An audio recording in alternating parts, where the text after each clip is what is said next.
Well, thank you, Bill. It's an honor to be with you tonight. I want to thank the board, Research America, the selection committee, and for me, it caps something that I began 60 years ago when I was riding my bike to raise money for medical research in the neighborhood.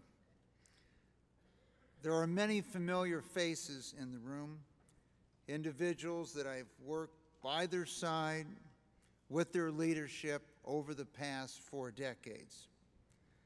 Individuals that have changed the course of history through their commitment in advancing bioscience research, and individuals that have extended the length and the quality of life for millions of people around the planet.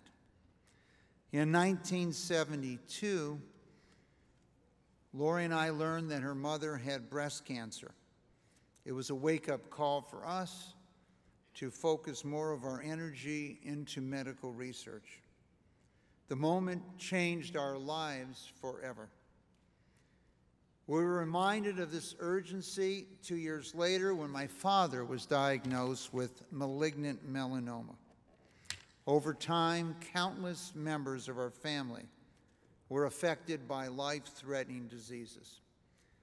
In response, we formed the Milken Family Foundation in 1982 and funded research awards throughout the world, particularly focused on young investigators and attracting young, talented people into the field of bioscience. In 1993, we launched what was called FasterCures and posted for the first time ever, with the help of many of you in this room, in 1995, the first ever Cancer Summit. And then in 1998, brought 500,000 people around the country to a march to try to conclude the work which would lead to the doubling of the NIH budget in something called the March. Congressman John Porter, how honored I am to be with you tonight, Chairman of Research America, who led the effort in Congress, and over the following 5 years helped greatly to expand the resources of the National Cancer Institute, National Science Foundation, particularly NIH, FDA, and CDC. During the years of planning for the march, I formed a close relationship with a number of people and respect for those abilities. One of those individuals was Mary Woolley, and who would later become the president of Research for America. What a talent and what an energy force she was, and still is today. I also was lucky enough to be able to work by the side of Ellen Siegel, who's with us tonight, and was lucky enough to have picked Dr. Anna Barker to head our research efforts for the March, who later went to work for the NCI and has changed the world and will change it again in bioscience. Over the years, we've had the honor of working closely with Research America at our Milken Institute Center for FasterCures and clearing the way obstacles for medical research. Margaret Anderson and her team that are with us tonight has worked so closely with Mary over the years here in Washington. I'd like to also recognize our partners from the Milken Institute School of Public Health and from George Washington University. They didn't know that we were auditioning them for 2 or 3 years by having the celebration of science on their campus and working together, and I couldn't be more honored with President Knapp or Dean Goldman to be able to work for them in our efforts to improve public health.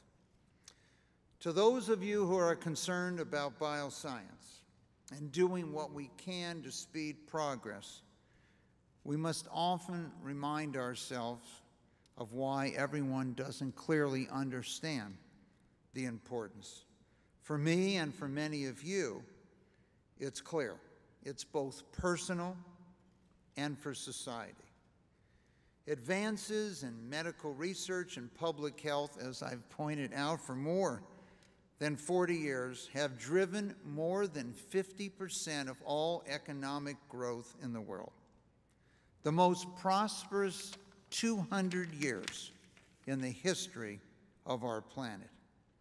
In fact, civilization's greatest achievement to date may well be the doubling of average life expectancy on our planet since 1900. As a fact, in the previous 4 years of evolution, life expectancy only increased by 11 years. How wonderful it was to see Peggy Hamburg, Tom Frieden, Tony Fauci, Francis Collins, and others we've had the opportunity to work with along the way. As I visited with Tony Fauci tonight, pointing out to him that 7 of the 10 fastest growing economies in the world are in sub-Saharan Africa in this century, greatly due to his and other efforts of those in you in the room to deal with areas of concern, particularly AIDS in Africa. 2/3 of everyone in the world living who've had AIDS live in sub-Saharan Africa.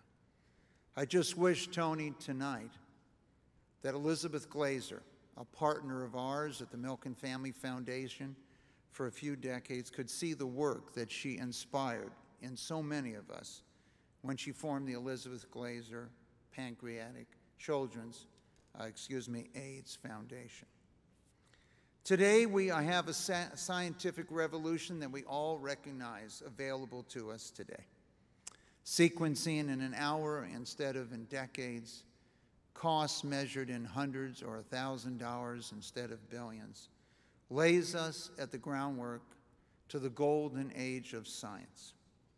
In other words, your accomplishments and everything we've seen to date are only the prologue of what is to come. And our commitment to the bioscience research is stronger than ever. As Bill mentioned, a couple years ago, we put on the Celebration of Science. I think back to that evening at the Kennedy Center after we had spent an inspiring day at the National Institute of Health under Dr. Collins' leadership, almost 1,000 people from around our country. That night, Senator Inouye was there and Catherine Stevens, who represented her late husband, Ted Stevens. I believe it was Senator Inouye's last public appearance. I was honored to be with them that night, and that both Senator Stevens and Inouye were instrumental in starting and maintaining the DoD research program. I look back to those times with great fondness when we used to put on fundraisers for both Senator Stevens and Inouye, and they would split the proceeds, a Democrat and a Republican. Or Senator Harkin and Senator Specter, the same thing in the cooperation as those 4 changed the world as we know it, following the leadership of John Porter. Had I been diagnosed with cancer in the 1970s instead of 1993, I might not be with you tonight. And most of all, I want to thank you for your commitment, which allows me to stand here tonight. I know different than anyone whose doctor told them not only they had cancer, but the person who at that time was the president of the American Urologic Association told me I shouldn't really focus on treatment, I should focus on getting my affairs in order. I suggested to him I might want to try something else first. Couldn't thank you enough for just the ability to stand here today because of your prior commitments. Yes, I was no different than anyone else. Are you going to see your children grow up? Are you going to see them get married? Will you ever meet your grandchildren or get to see them? All those joys have come to both myself and my wife, Lori.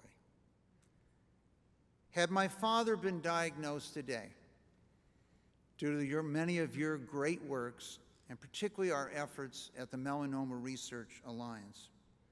He might well be alive to join me today. I am so grateful for this award. It bookends getting on my bike 60 years ago to ride in the neighborhood to raise money for bioscience. I am grateful for the work that you have led. I'm simply happy just to be here tonight with you. I particularly want to thank Gordon Gunn and his wife Llura for their leadership. They have been an inspiration to me for their commitments and their efforts and what being a philanthropist really means.